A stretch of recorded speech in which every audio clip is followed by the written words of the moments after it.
हार्दिक स्वागत आणि सर्वांना मैत्रीपूर्ण जय भीम। मागच्या वेळेस आपण धर्मांतराचा विषय पाहिला होता आणि नंतर मला वाटतं गत आठवड्यामध्ये वर्ग न होता शुक्रवारी आपला संघ दिनाचा कार्यक्रम झाला, याचा तुम्ही आस्वाद घेतला असेल। तर पुढच्या महिन्यात 6 डिसेंबर आहे आणि पुढच्या आठवड्यामध्ये 26 नोव्हेंबर आहे। त्यामुळे मला वाटतं की हा जो विषय आहे त्याला आपण थोडा अधिक समजावून घेण्याचा प्रयत्न करावा। आणि त्यामध्ये जसं आपण पाहतो की 26 नोव्हेंबर आलं की अगदी राष्ट्रीय पातळीपासून गाव पातळीपर्यंत आणि गाव पातळीपासून व्यक्तिगत पातळीपर्यंत आपण संविधान दिवसाचं सगळीकडे कौतुक असतं। अर्थात हे संविधान नेमकं काय किंवा या संविधानाचा नेमका राष्ट्राच्या अनुषंगाने आणि व्यक्तीच्या अनुषंगाने काय अन्वयार्थ आहे, त्याची काय उपयोगिता आहे। प्रत्येकाची मतं, प्रत्येकाचा समज हा भिन्न असू शकतो, परंतु मला असं वाटलं काय हरकत आहे की आपण थोडं 1-2 आठवडे हा जो विषय आहे तो थोडासा आपण उलगडा करून पाहण्याचा प्रयत्न करावा। जसं पाहतो की अगदी संविधान कोणी लिहिलं इथपासून आजकाल शंका निर्माण करण्यात येतात की एकट्या बाबासाहेबांनीच लिहिलं की दुसरे कोणी स्टेक होल्डर होते की मग आपण म्हणतो नाही तेच घटनेचे शिल्पकार होते। तर हा सगळा एकंदरीत जो प्रकार आहे त्या प्रकाराला थोडा आपण समजावून घेण्याचा का बरं प्रयत्न करू नये असं मला वाटतं। आणि म्हणून आपण थोडं या संविधानाची एकंदरीत पार्श्वभूमी पाहण्याचा प्रयत्न करणार आहोत।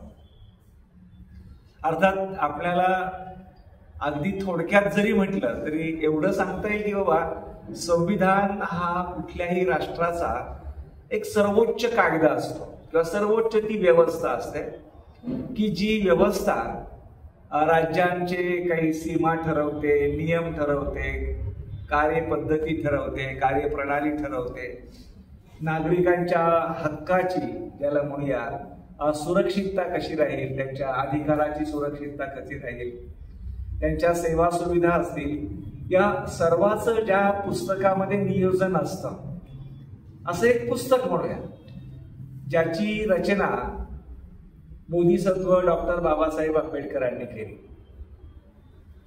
अर्थात हा क्लिष्ट विषय आहे, कारण हे जे काही बाबासाहेबांच्या हातून घडलं ते असं एकाएकी किंवा सहजासहजी घडलेलं नाही। त्याच्या पाठीमागे वेगवेगळ्या प्रकारच्या भिन्न अशा पार्श्वभूमी आहेत आणि त्या पार्श्वभूमीमधून आपण पाहतो की हे जे संविधान आहे हे अंततः अस्तित्वात आलं। परंतु यामधून आपल्याला एक गोष्ट मात्र निश्चितपणे अगदी ठोसपणे सांगता येऊ शकते की त्याच्यामधून बाबासाहेबांचे एक प्रकारे जी दूरदृष्टी आहे, त्यांच्या विद्वत्तेची जी प्रगल्भता आहे, त्याच्यामध्ये प्रज्ञेचा असणारा जो अंश आहे, एक अत्यंत असं म्हणता येईल आपल्याला एक मुत्सद्दी राजकारणपटू म्हणून त्यांच्यामध्ये असणारी एक जी विशेषता आहे आणि सोबतच त्यांचं जे मानवतेबद्दलचं जे असणारी जी आस्था आहे। कारण या संविधानामध्ये त्यांनी कुठल्या एका वर्गाचीच काळजी घेतली असं नव्हे। जो वर्ग थोडा पंगू होता, पांगळा होता, थोडा कमजोर होता, त्याची विशेष काळजी घेतली आणि ती घेण्यामध्ये त्यांनी काही चूक केली आहे किंवा गैर केलं आहे असं अजिबात नाही। कारण सर्वसाधारणपणे एका आईच्या पोटी जर 2 लेकरं असतील आणि एखादं लेकरू जर अशक्त असेल आणि एखादं सुदृढ असेल, अशा वेळेस एका आईने जे कमजोर मूल आहे त्याला 1.5 कप दूध देणं आणि सुदृढ मुलाला 1 कप दूध देणं, याच्यामध्ये ती आई अन्याय करते असं अजिबात होत नाही। आणि हीच गोष्ट बाबासाहेबांनी केली। त्यामुळे या सगळ्या गोष्टी आपल्याला सकृत दर्शनी दिसतात.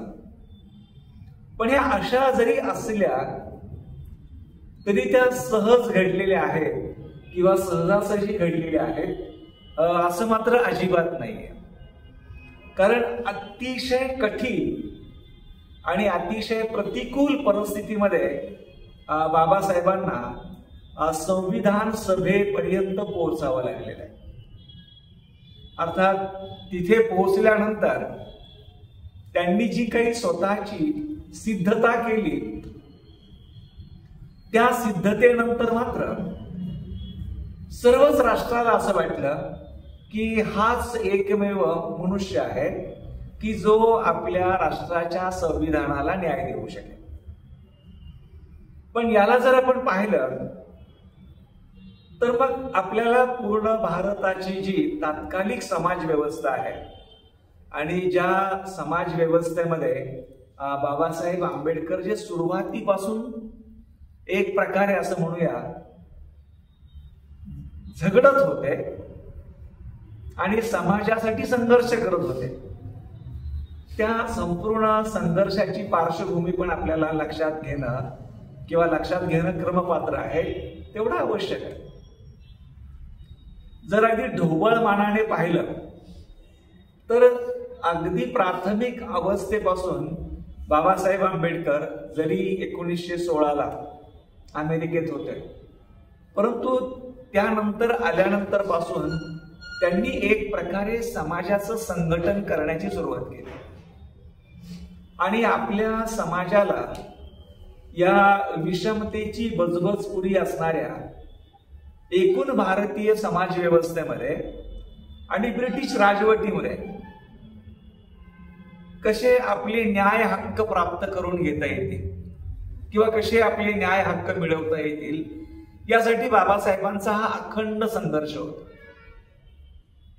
आणि ह्या सगळ्या संघर्षाचे आपल्याला काही टप्पे पाहायला मिळतात, जे टप्पे एकंदरीत बाबासाहेबांनी जेव्हा संविधान लिहिलं त्या संविधानाच्या लिखाणामध्ये आपल्याला उलगडलेले दिसतात किंवा आपल्याला उलगडलेले सापडतात. म्हणजे अशी एक गोष्ट आपण पाहतो की 1918ला भारतामध्ये जेव्हा साऊथ ब्युरो कमिशन आलं, त्या साऊथ ब्युरो कमिशन पासूनच एक प्रकारे आपण पाहतो की थिणगी पडली आणि त्यामध्ये एक मोठा एक संघर्ष पाहायला मिळतो आपण. आता त्या संघर्षामध्ये बाबासाहेबांनी आपली भूमिका बजावली, शाहू महाराजांनी त्यांच्या प्रतिनिधीच्या मार्फत त्यांची भूमिका बजावली. एकंदरीत आपण पाहतो की त्या घटनेनंतर सर्वात पहिल्यांदा 1919 मध्ये साऊथ ब्युरो कमिशनचं एक फलित म्हणून आपण पाहतोय 1919 मध्ये सर्वप्रथम पहिल्यांदा ब्रिटिश इंडिया ऍक्ट अस्तित्वात आला. पण तो पूर्णत्वात नव्हता किंवा तो तेवढा समाधानकारक नव्हता आणि त्याचं फलित मग आपल्याला पाहायला मिळतं की जवळजवळ त्यानंतर 9 वर्षाने म्हणजे 1928ला सायमन कमिशन आलं.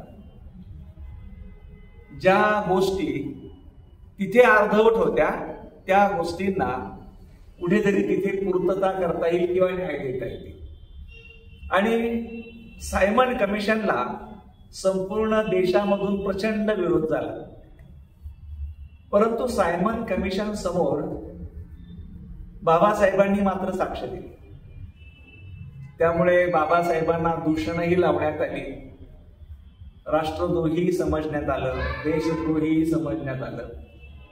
परंतु त्याचं फलित आपल्याला पाहायला मिळतं आणि ते फलित असं झालं की त्या सायमन कमिशनचा जो रिझल्ट आहे तो रिझल्ट आपल्याला 1930 ते 1932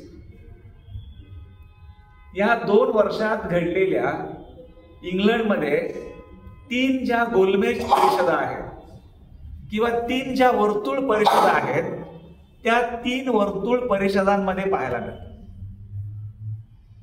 आणि जी काही गोष्ट बाबासाहेब आंबेडकरांनी पुढे जाऊन संविधानामध्ये आणली किंवा संविधानाच्या परिभाषेत मांडली, तो जो बाबासाहेबांचा विचार आहे, तो बाबासाहेबांचा विचार मात्र अगदी आपल्याला 1930 पासून पाहायला मिळतो.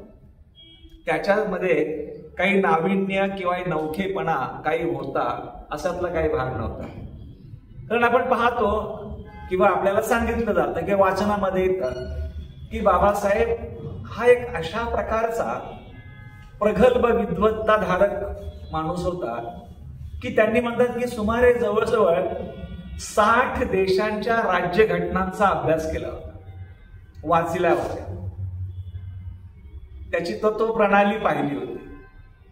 आणि म्हणून पहिल्या जेव्हा गोलमेज परिषदेला बाबासाहेब गेले आणि जेव्हा बाबासाहेब आंबेडकरांना पहिल्या गोलमेज परिषदेमध्ये बोलण्याची संधी मिळाली, तेव्हा आपण पाहतो की अगदी 1919 जानेवारी 1931 ही दुसरी गोलमेज परिषद असावी. मी पहिलीच तुम्हाला सांगतो की पहिल्या गोलमेज परिषदेमध्येच जेव्हा त्यांना संधी मिळाली बोलायची, ती तारीख आहे 20 नोव्हेंबर 1930, कालच होऊन गेली. कालचा जो दिवस आहे गोलमेज परिषदेचा आहे आणि बाबासाहेब आंबेडकरांनी काठमांडूला बुद्ध आणि कार्ल मार्क्स हे जे 1956 अत्यंत महत्वाचं भाषण दिलं होतं, त्याची पण अॅनिव्हर्सरी कालच होती. तर त्याची मांडणी करताना बाबासाहेब असं म्हणतात, केवळ त्यांच्या सार्वजनिक जीवनावरच या अस्पृश्यतेचा परिणाम होतो असे नाही, तर तीमुळे प्रत्यक्षात त्यांना संधी समानतेपासून वंचित केले जाते आणि मानवाचे अस्तित्व ज्यावर आधारित आहे अशा प्राथमिक स्वरूपाच्या नागरिक हक्कापासून या सर्वांना वंचित ठेवण्यात आले. मला खात्री आहे की इंग्लंड किंवा फ्रान्सच्या संपूर्ण लोकसंख्ये इतक्या असलेल्या लोकांची जीवन कलहामध्ये इतक्या भयंकरपणे अनेक विघ्नांनी जखडबंद झाली आहे की राजकीय समस्या सोडविण्याच्या योग्य मार्गावर त्याचा परिणाम झाल्याशिवाय राहू शकत नाही. या परिस्थितीने हा प्रश्न तितक्या लवकर सोडविण्याची जबाबदारी स्वीकारावी अशी माझी कळकळीची अपेक्षा आहे, हे गोलमेज परिषदेला विनंती करतात. आणि मग त्यासमोर त्यांनी मांडलेलं आहे 4 ओळी अत्यंतिक महत्वाच्या आहेत. त्यामध्ये ते म्हणतात, शक्य तितके थोडक्यात हा प्रश्न मांडण्याचा मी प्रयत्न करणार आहे. मला सांगायचे आहे की शक्य तितक्या लवकर भारतामधील प्रचलित नोकरशाही रद्द करून लोकांनी व लोकांकरिता चालवलेले सरकार स्थापन करण्यात यावे. माझी खात्री आहे की दलित वर्गाच्या दृष्टिकोनातून माझ्या या विधानाबाबत काही लोकांना खचितच आश्चर्य वाटेल. अर्थात पुढचा भाग सोडून देऊ आपण, पण लोकशाहीची जेव्हा व्याख्या हीच केली जाते की लोकांसाठी चालवलेलं सरकार, हे बाबासाहेब गोलमेज परिषदेमध्ये 20 नोव्हेंबर 1930 मांडत आहे आणि प्रखरपणे मांडत आहे की तुमच्या नोकरशाहीला तुम्ही शक्य तितक्या लवकर बंद करा. त्याच प्रकरणात पुढे बाबासाहेब अतिशय सुंदर 2 मांडण्या करतायत, त्या थोडक्यात मी वाचून दाखवत आहे की भारतीय समाज हा विविध जातीच्या उतरंडीने बनलेला आहे. या समाज रचनेत वरच्या क्रमाने सन्मान व उतरत्या क्रमाने अवमान अशी एक जातीय श्रेणी निर्माण झाली आहे, ज्याला आपण इंग्रजीमध्ये ग्रेडेड इनइक्वॅलिटी असं म्हणतो. लोकशाही शासनासाठी अत्यावश्यक अंग म्हणजे समता आणि बंधुभाव. पहा, समता आणि बंधुभाव इथे आलाय आणि शेवटी आपल्याला समता आणि बंधुभाव हा प्रास्ताविकेत दिसतोय. म्हणजे लिंक ज्या आहेत त्या लिंक आपल्याला बाबासाहेबांच्या विचाराच्या धाटणीच्या कुठे कशा कोणत्या क्रमाने पाहायला मिळतात हे आपण लक्षात घेण्याचा प्रयत्न करणार आहोत. या भावना विकसित होण्यात मुळीच अवसर न देणारी अशी ही समाज पद्धती आहे. दुसरी लक्षणीय बाब म्हणजे आपण हेही मान्य केलेच पाहिजे की बुद्धिमान वर्गाला भारतीय समाजात फार महत्वाचे स्थान देण्यात आले आहे, परंतु हा वर्ग केवळ वरच्या श्रेणीतून आलेला आहे. हा वर्ग जरी देशाविषयी बोलत असला आणि राजकीय चळवळीचे नेतृत्व करीत असला तरी ज्या जातीमध्ये तो जन्माला आला तिच्या संबंधीच्या संकुचित जातीय दृष्टिकोन त्याने झुगारून दिलेला नाही. ते ज्यांच्या हातात विद्वत्ता होती, सत्ता अधिकार होते, तो वर्ग कसा संकुचित आहे हे बाबासाहेब त्या गोलमेज परिषदेमध्ये तिथल्या इंग्रज लोकांच्या लक्षात आणून देत आहेत. राजकीय पुढच्या कार्यक्रमामध्ये राजकीय समस्या म्हणूनच त्याचा विचार व्हायला हवा. आमच्यावर ज्यांचा भयानक स्वरूपाचा आर्थिक, सामाजिक आणि धार्मिक अंमल आहे अशा लोकांकडे राजसत्तेचे हस्तांतरण आज ब्रिटिशांकडून होत असल्याची जाणीव आम्हास आहे. वस्तुतः स्वराज्य हा शब्द उच्चारताच आम्हाला आमच्यावर झालेल्या गतकाळातील अत्याचार, दमन आणि अन्याय यांची आठवण होते आणि भावी स्वराज्यातही त्याची पुनरावृत्ती होईल अशी आम्हास साधार भीती वाटते. तरी स्वराज्य मिळावे असेच आमचे मत आहे. अतिशय विरोधाभासात्मक हा मुद्दा आहे. एका बाजूला प्रचंड काळजी आहे, पण तरी तेवढ्याच बाजूला स्वराज्य मिळण्याची आस्था आहे की स्वराज्य आम्हाला हवं आहे. आमच्या देश बांधवांबरोबर आम्हालाही अधिसत्तेत योग्य त्या प्रमाणात वाटा मिळेल या एकाच आशेने हा अटळ असा गंभीर स्वरूपाचा धोका स्वीकारण्याचे धाडस आम्ही करीत आहोत. परंतु याला आम्ही एकाच अटीवर संमती देऊ शकतो की आमची समस्या केवळ काळाच्या लहरीवर अधांतरी सोपवल्या जाऊ नये. बदलत्या काळानुसार काही चमत्कार घडून येतील ही वेळी आशा बाळगून आम्ही वर्षानुवर्ष वाट पाहत बसलो आहोत. याचीच मला आज भीती वाटते. ब्रिटिश सरकारने यथाक्रम प्रतिनिधिक सरकारला अधिक अधिकार देण्याचा प्रत्येक क्षणी दलित वर्गाला पद्धतशीरपणे डावललेले आहे वगैरे वगैरे वगैरे. म्हणजे या गोष्टींचा जो परामर्श आहे हा परामर्श बाबासाहेब आंबेडकरांनी या तीनही गोलमेज परिषदेमध्ये वेगवेगळ्या प्रकारे वेगवेगळ्या पद्धतीने घेतलेला. बाबासाहेब राजकारणाच्या विरोधात होते असं अजिबात नाही. बाबासाहेबांनी नेहमीच राजकारणाला दुजोरा दिला, राजकारणाला प्रोत्साहन दिले. पुण्यामध्ये झालेल्या अहिल्या आश्रम मधल्या एका सभेमध्ये बाबासाहेबांनी अतिशय जोरदार असं एक विधान केलेलं आहे आणि ते विधान जे आहे हे दलित वर्गाच्या राजकारणामध्ये असणाऱ्या सहभागाविषयीचं आहे त्यांचं. आणि ते त्यांनी एवढ्या जोरदारपणे मांडलेलं आहे. पुढच्या संदर्भात मी ते सांगतो तुम्हाला. पण हे पाहत असताना आपल्याला एक गोष्ट लक्षात घ्यायची आहे की जसं मी मागे एका टॉकमध्ये सांगितलं होतं की 1930चा काळ म्हणजे भारताच्या सत्ता हस्तांतरणाचा काळ होता आणि तो सायमन कमिशन इथून येऊन गेल्यानंतर तो अधिक निर्माण झाला आणि त्याचीच परिणिती या 3 गोलमेज परिषदा झाल्या. आणि या काळात बाबासाहेब आंबेडकरांनी मात्र स्वतःच्या समाजाच्या बांधणीला अधिक जोर दिला होता. जवळजवळ 1916-17 पासून तर 1942 पर्यंत अखंडपणे बाबासाहेब राबले आणि मग त्यांनी शेड्यूल कास्ट फेडरेशनच्या झेंड्याखाली आपली, आज आपण पाहतो ना सगळीकडेच वेगवेगळ्या पक्षांचं एक प्रकारे सत्ता प्रदर्शन असतं की माझ्या मागे किती लोक आहेत. आणि बाबासाहेबांनी देखील आपल्या समाजाचं संघटन दाखवण्यासाठी नागपूरमध्ये 18, 19 आणि 20 जुलै 42ला एक मोठी परिषद घेतली होती. आणि त्या परिषदेला त्यावेळेस 75,000 लोक उपस्थित होते, ज्यामध्ये जवळजवळ 50,000 पुरुष होते आणि 25,000 स्त्रिया होत्या. ते जे उदाहरण देतात ना बाबासाहेब, तुमचं पातळ फाटकं असले तरी चालेल, 2 तुकडे शिवलेलं चालेल, पण स्वच्छ राहा, नीटनेटका राहा, दागिने वापरू नका, ते जे काही आहे ते जुने, ह्या सगळ्या गोष्टींचा उपदेश त्या परिषदेमध्ये बाबासाहेबांनी केलेला आहे वगैरे वगैरे. त्या सगळ्या पार्श्वभूमीमधून जेव्हा आपण पाहतो की देशाच्या हस्तांतरणाचा जो काही घाट जवळ आला होता, तिथी जवळ आली होती, आणि त्याच्या अगोदर राष्ट्रीय काँग्रेस, मुस्लिम लीग या मंडळींना आग्रहाने वाटत होतं की आता आपण भारताची संविधान निवडण्यासाठी संविधान सभेचं आयोजन करावं, संघटन करावं.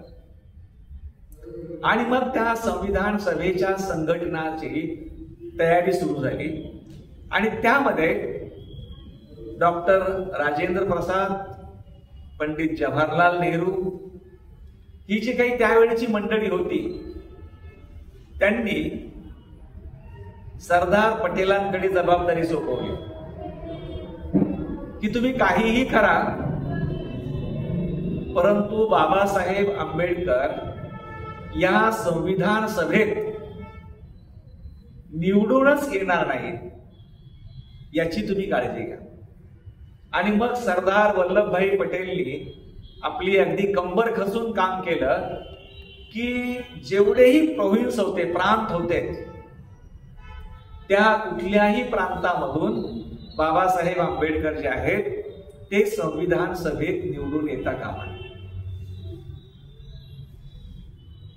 परंतु या अशा प्रकारच्या गोष्टीला बाबासाहेब तग देतील ते काय? बाबासाहेबांनी अतिशय चांगल्या प्रकारची व्यूहरचना केली आणि कुठूनही त्यांना संधी मिळत नाही असं पाहून डायरेक्ट बाबासाहेब आंबेडकरांनी पश्चिम बंगालमध्ये जोगेंद्रनाथ मंडल आहेत त्यांच्याशी आपली मित्रता प्रस्थापित केलेली होती. आणि त्यांच्या सहकार्याने बाबासाहेब आंबेडकर हे पश्चिम बंगालमधून संविधान सभेवरती निवडून आले. ही राष्ट्रीय काँग्रेसला एवढी मोठी चपराक होती, एवढी मोठी थप्पड होती की ज्या माणसाला आम्ही या संविधान सभेत येऊ देत नव्हतो तो माणूस या संविधान सभेत आलाच. जवळजवळ 296 सदस्य या संविधान सभेमध्ये निवडून आले होते. त्याच्यामधले 89 जे आहेत ते मुस्लिम लीगचे होते.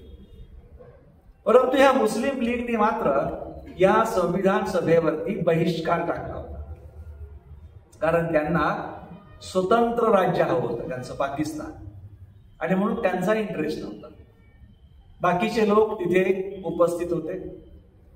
9 डिसेंबर 1946 ला संविधान सभेची स्थापना झाली आणि 10 डिसेंबर 1946 ला संविधान सभेची बैठक सुरू झाली, कामकाज. या कामकाजामध्ये हंगामी अध्यक्षाची निवड, बाकीच्या काही गोष्टींचे ठराव, तरतुदी ह्या करण्यात आल्या. आणि पहिला जो ठराव आहे तो ठराव 13 डिसेंबर 1946 ला मांडण्यात आला. नेहरूंना संधी दिली की नेहरूंनी ठराव मांडावा, या संविधान सभेचं कार्यपद्धती काय हवंय, देश कसा असेल कसा नसेल तसा. आणि मग त्यानंतर डॉक्टर, त्यांचं नाव विसरलो मी पण तुम्हाला आठवून सांगतो, आताच गेलं माझ्या डोक्यातनं, जयकर, त्यांनी त्या ठरावाला समर्थन देण्यासाठी ते उभे राहिले. त्यांनी उपठराव मांडला की आपण असंच एकाकी पुढे जाऊ नये, तर जोपर्यंत मुस्लिम लीग आपल्यामध्ये सहभागी होत नाही तोपर्यंत आपण संस्थेचं कामकाज, या सभेचं कामकाज संस्थगित ठेवावं, त्यांचं मन वळवावं आणि त्यांना सोबत घ्यावं. परंतु या त्यांच्या मिश्किल वागण्याला कुठल्याही सदस्यांनी सपोर्ट केला नाही, मदत केली नाही. आणि मग आपण पाहतो की एकंदरीत लोक हसले आणि सगळ्यांनी त्यांच्या या विधानाला टाळलं. तो ठराव त्यांचा बाजूला राहिला आणि मग त्या ठरावावर विविध लोकांची भाषणं झाली. बऱ्याच सदस्यांना बोलायचं होतं. जवळजवळ 20 ते 22 सदस्य जे आहेत ते बाबासाहेबांच्या अगोदर बोलणार होते. परंतु खोडसाळपणे सभेच्या अध्यक्षाने बाबासाहेब आंबेडकरांना 17 डिसेंबर 1946 ला सभा संपण्यापूर्वी 10 मिनिट अगोदर बोलण्याची संधी दिली आणि वेळेची मर्यादा घातली की तुम्हाला 10 मिनिट बोलता येईल. दगदगीमुळे बाबासाहेबांची प्रकृती तेवढी चांगली नव्हती. त्यांनी तशी बोलण्याची तयारी केली नव्हती. पण तरी सुद्धा बाबासाहेब संविधान सभेसमोर बोलायला उभे राहिले. आणि जेव्हा त्यांनी त्यांचं भाषण सुरू केलं तेव्हा असं म्हणतात की मंत्रमुग्धपणे संविधान सभा केवळ ऐकत होती, केवळ टाळ्यांचा गजर करत होती. आणि जेव्हा असं म्हणतात की बाबासाहेब भाषण करून थांबले, त्यानंतर जवळजवळ त्यांना मानवंदना देण्यासाठी संपूर्ण सभागृह जागेवर उभं राहून काही मिनिटांसाठी टाळ्यांचा गजर करत होतं. एवढं अफलातून, एवढं उत्कृष्ट भाषण बाबासाहेबांनी त्या संविधान सभेत केलेलं आहे.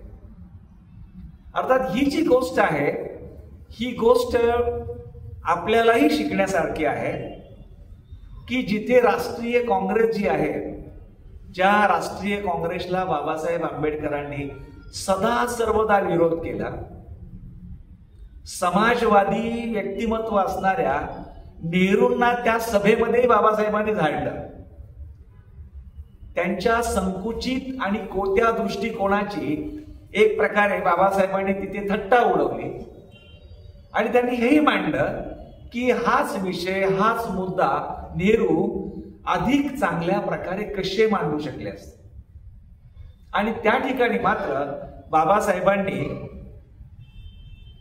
आपल्या समाजाच्या ज्या काही मागण्या आहेत त्यांना थोडा वेळ बाजूला ठेवून आपलं राष्ट्रप्रेम व्यक्त करून या राष्ट्राच्या हितार्थ आपण सगळेजण मिळून काय करू शकतो आणि आपण काय केलं पाहिजे याची एक प्रकारे बाबासाहेब आंबेडकरांनी अतिशय उत्कृष्ट अशी झलक दाखवलेली आहे. आणि म्हणून त्यांचं जे व्याख्यान आहे त्या व्याख्यानाचं मथळाच दिलेला आहे. खंड तुम्ही जर पाहाल 18:3 मध्ये आहे.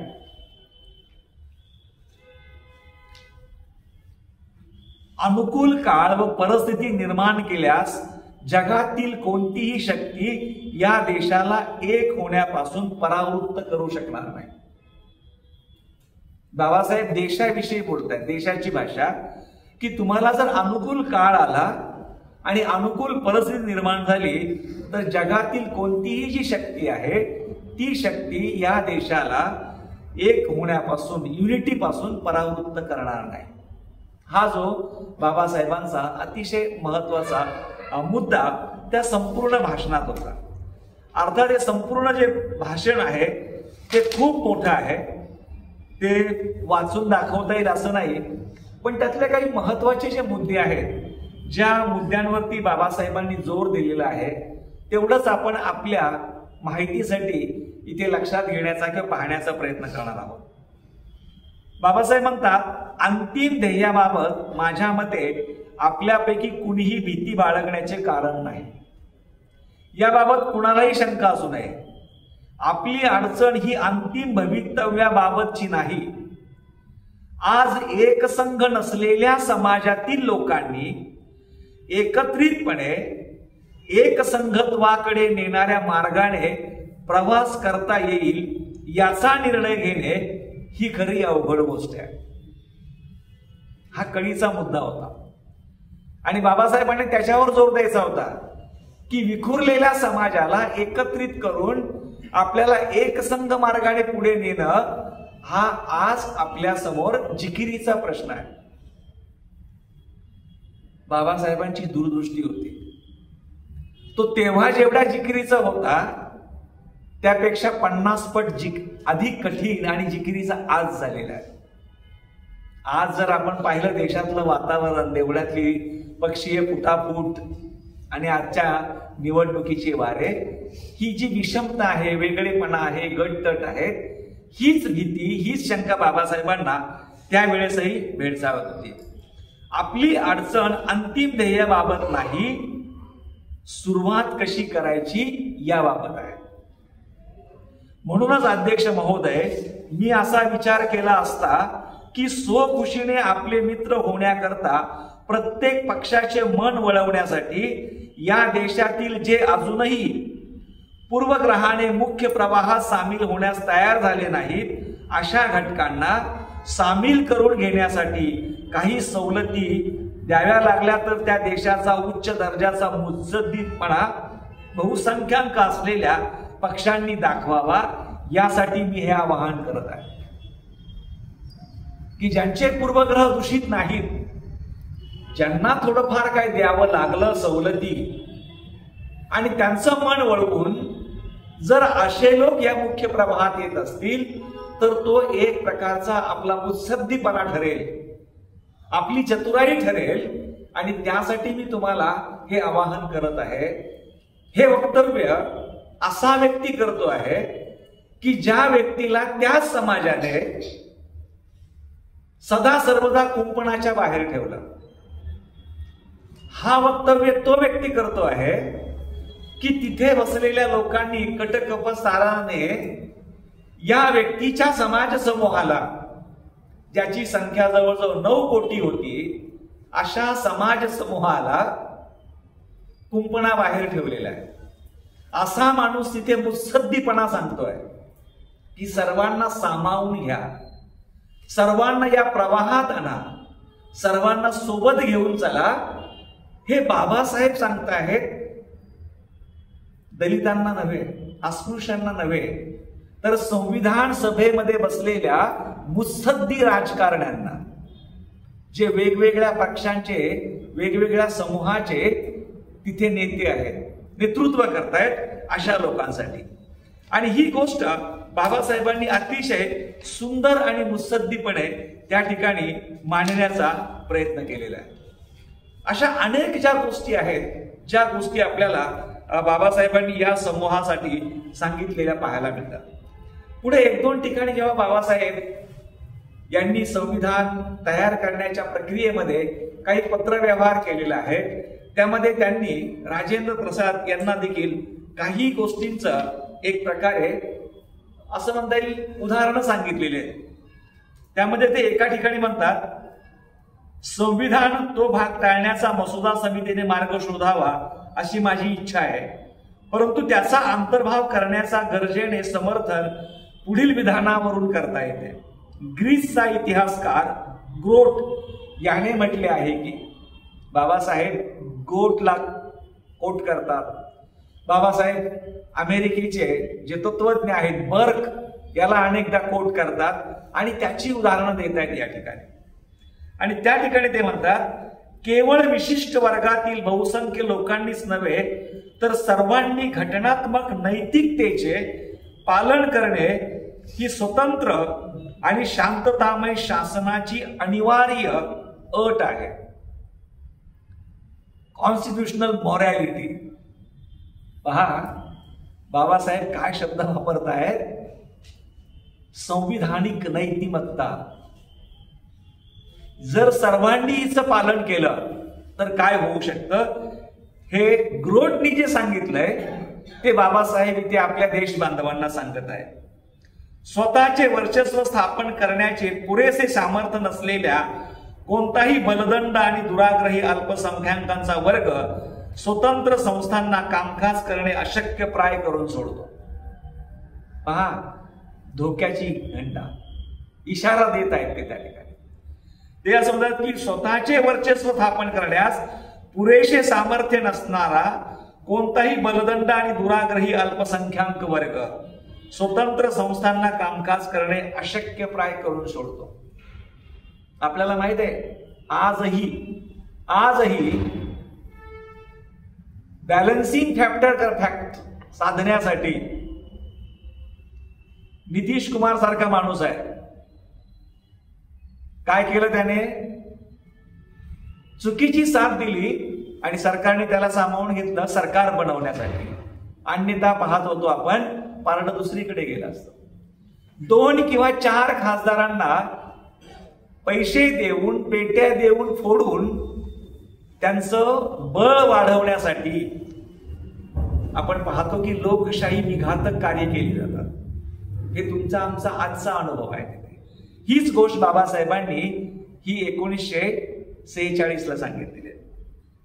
ग्रोथच्या मते घटनात्मक नैतिकता म्हणजे संविधानिक तत्वाबद्दलच्या सर्वोच्च प्रतीचा आदरभाव ठेवून कायद्याच्या निश्चित चौकटीत राहून काम करण्याच्या शासनाच्या आदेशाचे पालन करताना स्वतःची मते आणि कृती मुक्तपणे व्यक्त केली पाहिजे आणि जनतेशी संबंधित घेतलेल्या निर्णयाच्या अनुषंगाने सत्ताधाऱ्यांवरती संयमित टीका केली पाहिजे.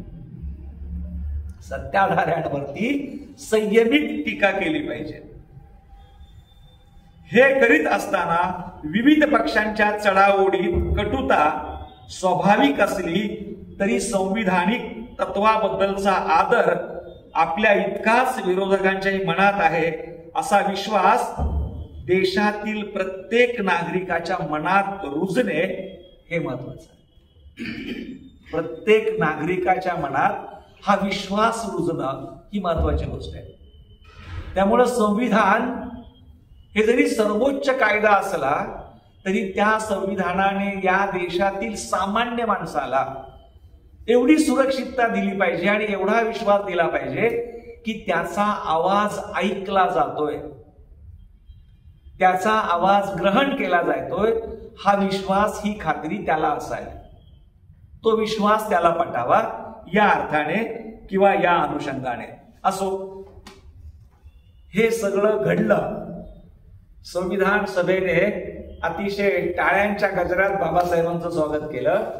ही घटना होती 17 डिसेंबर 1946. पुढे काही काळ सभा संस्थगित झाली आणि आपण पाहतो की 14 ऑगस्टच्या मध्यरात्री ब्रिटिश जॅक खाली उतरला, झेंडा, आणि मग 47 ला भारत स्वतंत्र झाला. पण ज्या प्रकारे भारत स्वतंत्र झाला त्या स्वातंत्र्याबरोबर पश्चिम बंगालचा तो भाग जिथून बाबासाहेब निवडून आले होते तो बांगलादेशमध्ये जोडला गेला. त्यामुळे ज्या मतदारसंघामधून बाबासाहेब निवडून आले होते तो मतदारसंघच भारताच्या परिसीमेतून बाहेर गेला. आणि तो बाहेर गेल्यामुळं बाबासाहेबांच्या तिथे असणाऱ्या अस्तित्व संपलं. एवढ्या महत् प्रयासाने बाबासाहेब निवडून तर आले, पण स्वातंत्र्यानंतरच्या या घडामोडीमुळे तो मतदारसंघ गेला. परंतु बाबासाहेबांना मात्र त्याची तेवढी भ्रांत नव्हती किंवा तेवढी त्यांची चिंता नव्हती. कारण बाबासाहेबांनी स्वतःची छाप निर्माण केली होती, स्वतःचं अस्तित्व निर्माण केलं होतं. आणि मग शेवटी त्यावेळेस मुंबईचं प्रतिनिधित्व डॉक्टर खेर करत होते. राजेंद्र प्रसाद यांनी खेरांना पत्र लिहिलं आणि त्यांना सांगितलं बाबासाहेब आंबेडकर संविधान सभेत असणं ही संविधान सभेची गरज आहे, आवश्यकता आहे. आणि तुम्हाला आता त्यांना निवडून आणण्यासाठी एक जागा निर्माण करायची. आणि त्यामुळे मुंबई प्रांतामधून निवडून आलेल्या काँग्रेसच्या सभासदाला राजीनामा द्यावा लागला. ती जागा रिक्त करावी लागली आणि त्या जागेमधून सन्मानाने बाबासाहेब आंबेडकरांना संविधान सभेवरती पुन्हा घेण्यात आलं. आणि हे झाल्यानंतर मग 29 ऑगस्ट 1947 ला संविधान सभेच्या मसुदा समितीची स्थापना झाली आणि त्या मसुदा समितीमध्ये 7 लोकांची नावं होती. ती तुम्ही खंडामध्ये वाचाल, मी काय सांगत बसत नाही.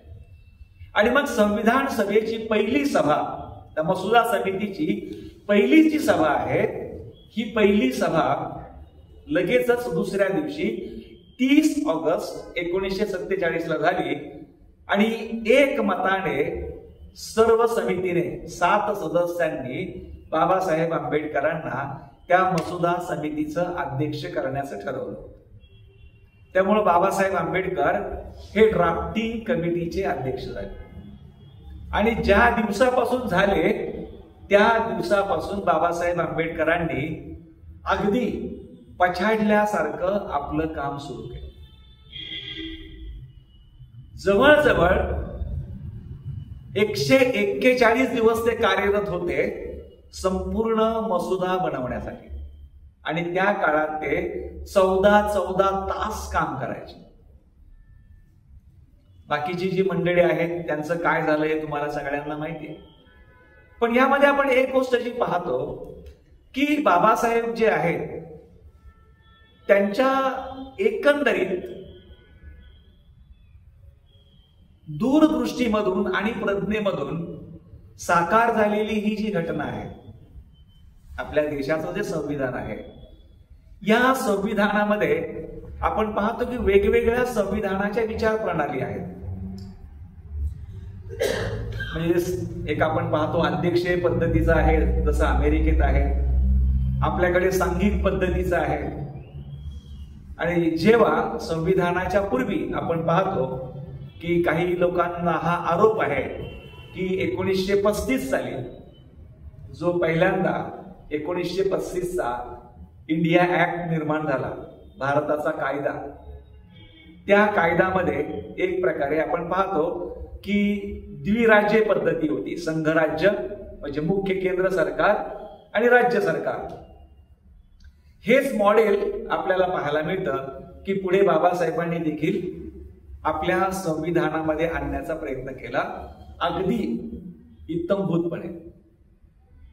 अर्थात हे सगळं करत असताना आपल्याला महत्वाची गोष्ट लक्षात ठेवली पाहिजे की सगळ्या ज्या गोष्टी आहेत या सगळ्या गोष्टी बाबासाहेबांना आपल्या मतानेच करता आल्यात असं नव्हे. कारण प्रत्येक मसुदा तयार झाला की त्या मसुद्यावर चर्चा होत असेल आणि जे काही तिथे बसणारे 260-265 सभासद असत, त्या सभासदांच्या प्रत्येकाच्या प्रश्नाला उत्तर देऊन ते कलम कसं उचित आहे, कसं योग्य आहे, हे बाबासाहेब पटवून देत असत. त्यामुळे ते बाबासाहेबांनी टाकलं आणि बाकीच्या समोरच्या सगळ्या मेंढरांनी स्वीकारलं असं नव्हे. त्याच्यामधून त्या गोष्टी तस्सलीमधून पुढे गेलेल्या आहेत, चर्चेमधून, वादविवादामधून आणि मग बाबासाहेबांच्या सैद्धांतिक सिद्धतेमधून त्याला प्रमाण देऊन, त्याला पुरावे देऊन त्यांनी त्या गोष्टी सांगण्याचा, पटवण्याचा प्रयत्न केलेला आहे. आता याच्यामध्ये एक सर्वात जी महत्वाची गोष्ट आपण लक्षात घेतली पाहिजे आणि ती म्हणजे आपल्याला ठाऊक आहे की बाबासाहेब आंबेडकर हे 20व्या-21व्या शतकातील एक अत्यंत असं म्हणता येईल की मोठे तत्वव्यक्ती आणि मोठे समाज सुधारक होते. आणि इतकंच नव्हे तर ते एक प्रकारे मानवी अधिकाराचे सर्वात मोठे पुरस्कर्ते होते, चॅम्पियन होते. आणि म्हणून भारताच्या संविधानामध्ये आपण पाहतो की मानवी अधिकाराची सर्वोच्च पातळीवरती पाठराखण केलेली आहे, संरक्षण केलेले आहे. जे मूलभूत अधिकार म्हणतो ना, आपले नागरिकांचे मूलभूत अधिकार, मूलभूत हक्क, याची अतिशय मोठी जपणूक केलेली आहे. आणि कुठल्याही माथेफिरूच्यामुळे त्या मूलभूत अधिकारांना तडा जाणार नाही, दिवसलं जाणार नाही, याची देखील तेवढीच खबरदारी घेतली. ही सर्वात महत्वाची गोष्ट आहे. दुसरी गोष्ट आपण पाहतो की यामध्ये बाबासाहेबांनी जोही अल्पसंख्याक आहे मग तो अल्पसंख्याक जैन असेल, तो अल्पसंख्याक मुस्लिम असेल, तो अल्पसंख्याक बौद्ध असेल, भाषिक अल्पसंख्याक असेल किंवा सांख्यिक अल्पसंख्याक असेल, त्यांना माहित होतं की हा जो समाज आहे हा अतिशय दुर्मिळ आहे, अल्पसंख्याक आहे, कमजोर आहे. त्यांच्या हक्कांसाठी विशेष तरतुदी केलेल्या आहेत. विशेष महत्वाची गोष्ट आपण पाहतो की अस्पृश्य समाजाला जे आरक्षण पाहिजे त्या आरक्षणाची विशेष तरतूद केलेली आहे आणि ते आरक्षण सहजासहजी जाणार नाही याची पण त्यांनी खबरदारी घेतलेली आहे. ह्या सगळ्या ज्या गोष्टी आहेत, या सगळ्या गोष्टी आपण पाहतो की बाबासाहेब आंबेडकरांनी अतिशय प्रज्ञेचा उपयोग करून, अतिशय दूरदृष्टीचा उपयोग करून अंमलात आणलेले आहेत किंवा कार्यान्वित करण्याचा प्रयत्न केलेला आहे. म्हणून संविधान तयार करणं किंवा संविधान लिहिणं याच्यामध्ये बाबासाहेबांची जी भूमिका होती ती भूमिका महत्वाची होती आणि तेवढीच ती मध्यवर्ती होती, हे आपण नाकारून चालणार नाही. आता असं मी मागाशी म्हटलं की जवळजवळ घटनाच्या ड्राफ्टिंग कमिटी समोर 7,635 दुरुस्त्या प्रस्तावित केल्या होत्या. 7,635 या दुरुस्त्या सुचवण्यात आल्या होत्या. त्याच्यापैकी जवळजवळ 2,473 दुरुस्त्या ज्याच्यावरती सभागृहामध्ये मंथन झालं, विचार झाला, चर्चा झाल्या आणि चर्चेअंती त्या स्वीकारण्यात आल्या. म्हणजे हे असंच एकाकी घडलंय किंवा एका माणसाने केलंय आणि ते घडलंय अशातला भाग मात्र नव्हता. परंतु काही ज्या गोष्टी आहेत त्या गोष्टी करण्यासाठी बाबासाहेबांना विशेष असा त्रास घ्यावा लागला किंवा विशेष त्रास सहन करावा लागला. आणि त्याच्यामध्ये आपण पाहतो की काही गोष्टी ज्या बाबासाहेबांनी कायमस्वरूपी करून ठेवल्या आणि त्या गोष्टींचा ठसा हा भारताच्या राष्ट्रीयत्वावरती कायम राहील आणि त्यामधून भारत हे बौद्ध राष्ट्र आहे याची जगाला ओळख राहील, याची जी तरतूद आहे ती तरतूद मात्र बाबासाहेबांनी करून ठेवलेली. म्हणजे जसं आपण पाहतो की आपल्या देशाचं जे निशाण आहे राष्ट्रध्वज, त्या राष्ट्रध्वजावरती असणारं जे अशोक चक्र आहे ते अशोक चक्र is a symbol of Buddhism. आणि मग भारताचा प्रतिनिधी, राष्ट्रपती, पंतप्रधान, मंत्री कुठेही गेला आणि तो ज्या राष्ट्रामध्ये जातो तिथल्या चर्चेच्या दरम्यान दोन्ही देशाचे फ्लॅग असतात आणि तिथे भारताचा फ्लॅग सांगत असतो की Bharat is a Buddhist country.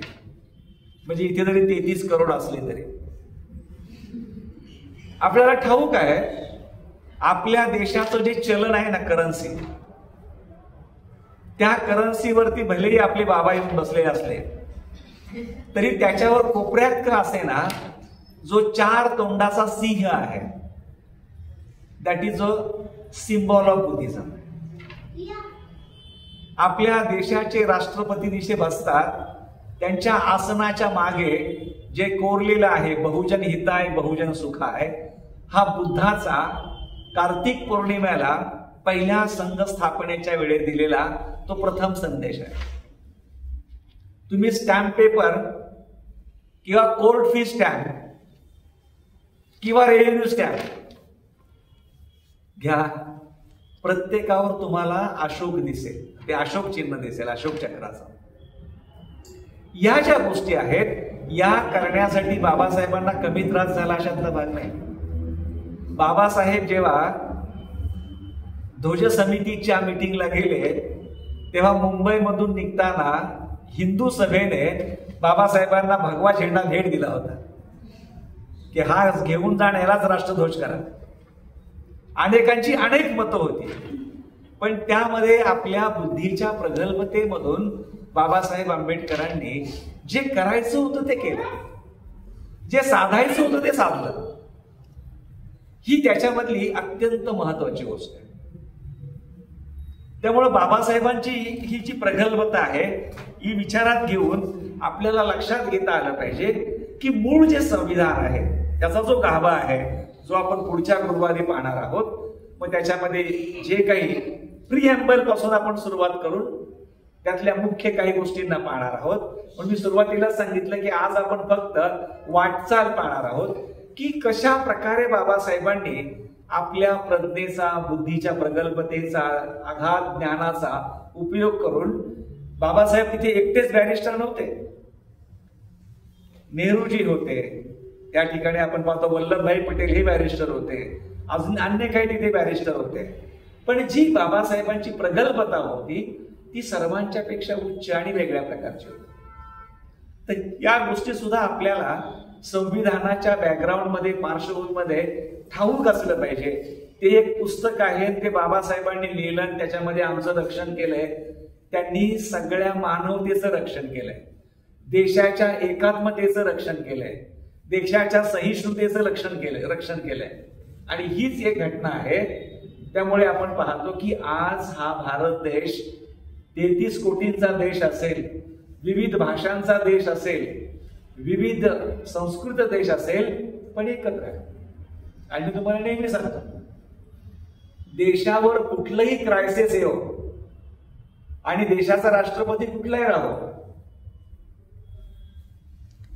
असं कधी आपल्याला ऐकायला मिळालंय का की देशावर एखादं संकट आलंय आणि राष्ट्रपती कुराण घेऊन बसलेत महम्मदगिरी, की कुराणामध्ये काय सांगितलंय सोल्युशन, किंवा असं कुठे सांगितले का प्रतिभा पाटील राष्ट्रपती असताना काहीतरी देशावर संकट आलंय आणि राष्ट्रपती भगवद्गीता घेऊन बसल्यात की भगवद्गीतेत काय सोल्युशन सांगितलंय श्रीकृष्णाने की देशाला मार्ग कसा काढायचा, किंवा असं काय आहे की एखादा ख्रिश्चन राष्ट्रपती आहे आणि तो तिथे बायबल घेऊन बसलेला आहे. देशाचा राष्ट्रपती कोणी असो, जेव्हा क्रायसिस क्रिएट होतात तेव्हा पुढे कॉन्स्टिट्यूशन असते आणि सगळे सॉलिसिटर बसलेले असतात, कायदे तज्ञ, घटना तज्ञ, की जे सांगतात की या घटनेत कुठल्या कलमात काय सांगितलेलं आहे आणि काय या परिस्थितीला ऍप्लिकेबल आहे. ही त्या घटनेची ताकद आहे. आणि ही ताकद निर्माण करणारा माणूस हा किती ताकदीचा आहे, ज्याचे आपण वारसदार आहोत. एनिवे, इथेच थांबू.